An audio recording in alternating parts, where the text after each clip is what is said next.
Hello, it's Ryan from the BOBcast. Welcome to the Brotherhood's YouTube channel. We're trying to add more and more video up here. We've had some slight technological setbacks, but that's okay. We're trying to come back. We're going to fight through. We're going to be okay. If you haven't listened to this week's podcast, we talked all about guns with Brian and Mike and Paul. And then Paul invited us out to the range to shoot some said guns. So what you're going to see here after I get done talking is us out on the Football Mines Ranch shooting some guns. So if you guys haven't liked the page yet, like the page. If you haven't subscribed, subscribe. And stay tuned for more, because we're going to try to do this more and more often. Have a great day and stay tuned. Go! Okay, so the first thing that is extremely important about shooting at the range is, like, if you show up with a bunch of guys that you might or might not know whether they know the weapon safety rules, you need to make sure that you review the weapon safety rules with them. So there's a really easy acronym that you can use for that. It's called treat, never, keep, keep. It's treat every weapon as if it were loaded. Never point your weapon at anything you not intend to shoot.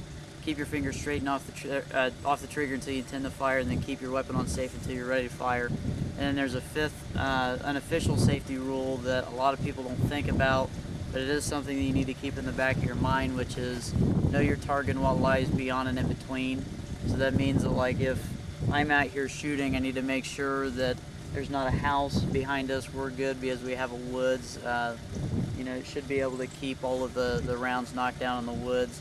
And even if there wasn't, there's not a house for miles in that direction, so we're good there. And then in between, you want to make sure that before you get firing, you need to look around you and make sure there's nothing that's going to run in front of you, and there shouldn't be anything in front of what we would call the firing line. All right, Paul, so tell us a little bit about the equipment that we need. Okay, when you get out to the range, depending on what you're going to do, depending on the type of training that you're doing or just what you're doing, but the bare minimum that you need to be able to be safe on the range is a set of earphones or some form of ear protection. A lot of people let their ego get in the way with this, and they're like, I guess somehow, like, my ears are immune to a rifle going off right next to them. They're not. You will get tinnitus. You will have hearing loss. Make sure that you have the appropriate ear protection or ear PPE. You also need to have a good set of ballistic glasses.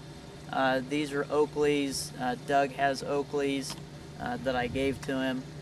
Those are probably the best ones that Doug has on. You'll see them when he's out here shooting, but those are the same exact kind that I used when I was in Afghanistan. But good ballistic lenses are going to go a really long way, just in case you do have something catastrophic happen with your firearm. You never know. It's just best to be on the safe side. So you need that just so that you don't get any gas in your eye and end up going blind or anything like that. So you want good glasses. If you're firing a lot of rounds, you might want to wear gloves just to make sure that your hands don't get overheated and stuff like that. Just depends on what you're doing, but you need to at least have good hearing protection and good eye protection. All right, so let's move on to pistols. Okay. Now let's talk about how to get this one ready to go. Okay, so first thing that you want to do when you get to the range with your pistol, if you're shooting somebody else's pistol, something like that, you might or might not know what condition the weapon is. So whenever you hand a weapon off to someone, and it doesn't matter if it's a pistol, rifle, shotgun, it doesn't matter, you still need to do the appropriate function check, and you need to make sure that the pistol is clear when you receive it. We don't ever want to receive a gun with a round in the chamber, or at least if we do, we want to make sure that we know that there's a round in the chamber. So I'll show you a couple quick ways on how to do that real quick. Especially with a pistol, when you are dealing with the pistol, you want to make sure that you are always pointing it. It's one of those things that it's either in the holster or it's out of the holster, downrange, or on the target. Okay, so you notice I've got my pistol pointing downrange right now in a safe direction. So now nobody should be far ahead of me or anything like that. We should all be pretty much on a straight line. And I shouldn't, again, going back to the weapon safety rules, I shouldn't have my weapon pointing at anything I don't intend to shoot. So I've got this downrange because I'm intending in shooting this direction. Really easy thing that you need to do with your pistol, like when you immediately get it, or if you get a pistol from another person, is checking to make sure that there's either a round or no round in the chamber. You need to know. So the way that we do this with an auto loader like this is, if you know that there's a pistol or a round in there, you can do what's called a brass check. This is where you just grab the back of your pistol, and Mikey, you can do this along with me. You grab the back of your pistol and you slide it to the rear slightly, and you do just a quick brass check. You can also grab it by the front of the pistol and pull it straight back just a little bit, and that should let the brass round show. Okay. Or if you are expecting there to be no round in the chamber, you can just simply grab it, pull it to the rear, look down the chamber, and make sure that there's no round in there. So that's what Mikey just did right there.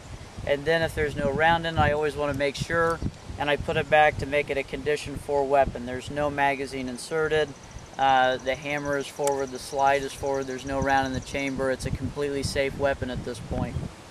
Okay. Next, what we want to do after we've made sure that we have a safe weapon, we want to make sure that we do a functions check. Okay, a functions check is just simply making sure that all of the internal parts of the weapon are operating appropriately and nothing bad is going to happen. I'm not going to have this thing jam up on me every time or anything like that, or have anything unexpected happen. Okay, so I have a Springfield 1911 45 here. The way that you do a functions check for this is first you're going to go up to the pistol in its natural state. You can grab it, you can pull the trigger, and if you have the back strap safety engaged, the trigger should fall back. So that checks that function. Next, what you're going to do is you're going to pull the hammer to the rear. You're going to keep the weapon off safe, and you're going to try and pull the trigger. Okay, it should not fall to the rear because I didn't engage the back strap safety. Next, what I'm going to do is I'm going to flip the mechanical safety, which is on the side right here. Again, it's right here. I'm going to flip the mechanical safety up, grab it by the back strap safety, and attempt to fire. Okay, again, the hammer should not fall because the mechanical safety is on. The last thing that you need to do is you need to flip the mechanical safety down. Again, it's just this flip right here. I'm going to flip that mechanical safety down, and I'm going to fire the weapon, and the hammer should fall. Okay, so that is essentially how you check an auto loader. If you're dealing with a Glock or something like that, it doesn't have any safeties or anything like that, so it should just be something simple. You might want to function check the decock feature and all that stuff, but a lot of them are pretty similar to a 1911. Check your safety, check the function of the weapon, okay? Alright, so let's go through the safety check there with the AR. Okay, so when you are getting ready to fool around with an AR-15, you need to make sure that, again, the weapon is what we call condition forming. There's no magazine inserted, and there's no rounds in the chamber. So we know that there's no magazine inserted. Now we need to grab the charging handle and pull it to the rear, and inspect the inside of our chamber and make sure that there's no rounds in there. This weapon's clear. And then I want to close my ejection port cover just so no debris or anything like that gets in here. It's just a general weapon maintenance thing. It's not something you have to worry about around here in Indiana, but like when you're overseas and stuff like that, it's something that you constantly have to worry about. You always want to have your ejection port cover closed unless you're in a firefight. After you've checked and made sure that the weapon is clear, you now need to perform a quick functions check, just like you would with a pistol. So again, we need to make sure that the safety is working. So I have my selector switch here. I have safe and fire. So this is a semi-automatic weapon, and I'll only show you how to do it with the semi-auto, not with a burst. But we check to make sure that it's on safe. I then point the weapon in a safe direction, so this way is downrange. I pull the trigger, and nothing should happen. The weapon should be safe. Next, what I want to do is I want to flip the selector switch to fire, and then again I point the weapon in a safe direction. I fire the weapon, and then I recycle the bolt, and then I should hear what's called an audible clunk. when I release the trigger. Okay, so this just lets me know really, really quick that everything internally is operating up to par with this weapon. So that's how we know that it's safe to go for the range. All right. Okay, with my pistol and things like that. Okay.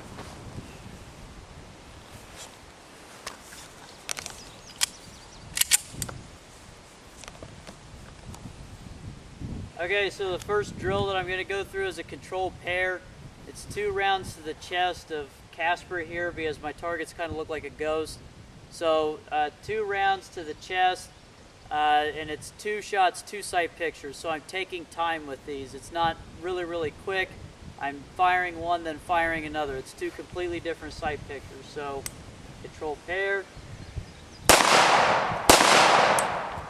The weapon back on safe, and if I were in a combative situation, I return it to my holster, or I would search and assess and move on. So that's a controlled pair.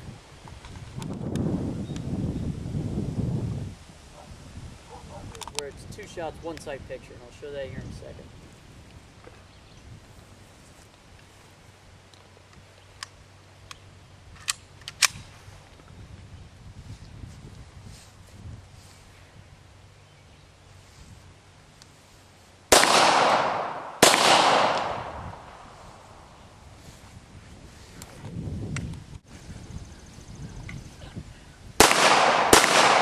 Good. Clear. Great, man. Alright, so now the weapon is completely empty. So at this point, what we would want to do, just because we're still recording... Just get the one going down my shirt. You're Please tell me you got the one going down my still shirt. recording, so yeah.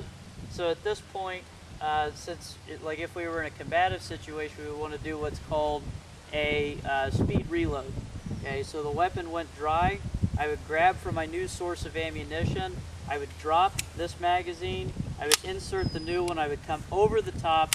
I would release and put that new round back into the chamber, and then I would re-sight in, re-attempt to fire, finish off the particular opponent, and then search and assess, put the weapon back on safe, and return it to my holster. Okay, so that's how a complete drill would be done. The last drill that you really, really need to work on, control pair, gets you out of most situations. Hammer pair is obviously really, really good.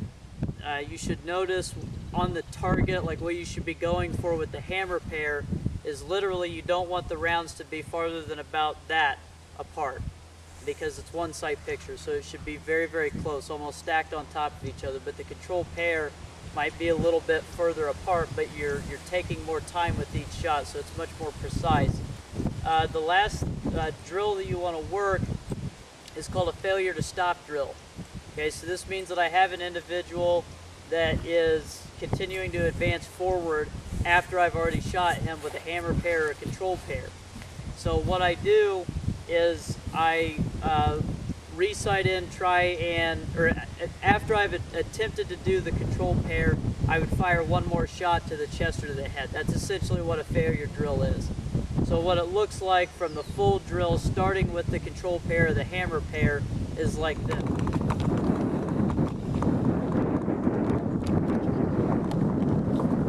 Okay, sorry, as you were saying. Oh, no problem. So what I would do in this situation is if I've got this individual coming forward at me, I might yell for them to stop, especially if they have a weapon. They've clearly shown that they are not going to stop and their intent is to harm me.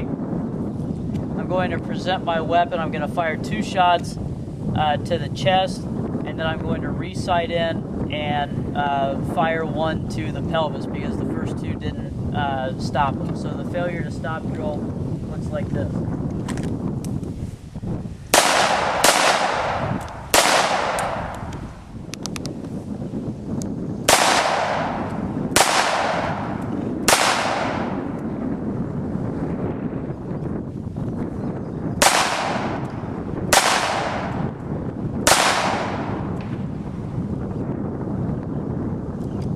I'm done.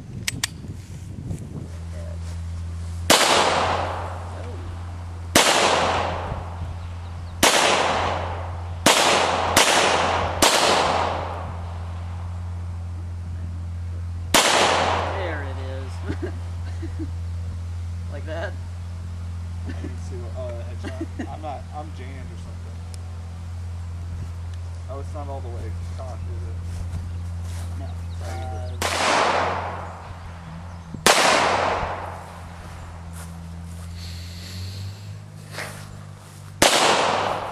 Nope. Saving that last one for the lucky headshot. You're on fire. Keep that elbow down.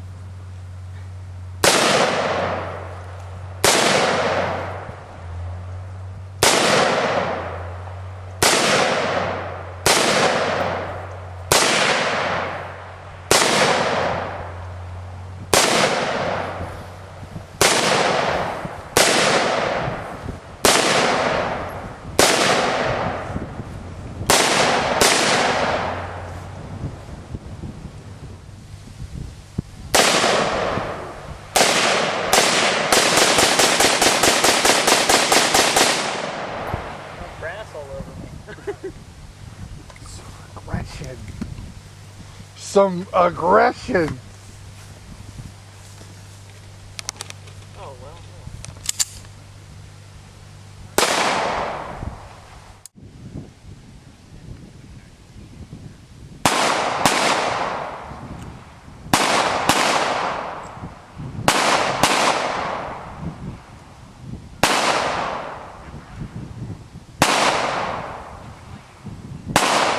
Well, big thanks to Paul for bringing us out here and letting us shoot off his guns, and Doug. Some of the guns were Doug's guns. And big thanks to the Football Mine for letting us use his facilities.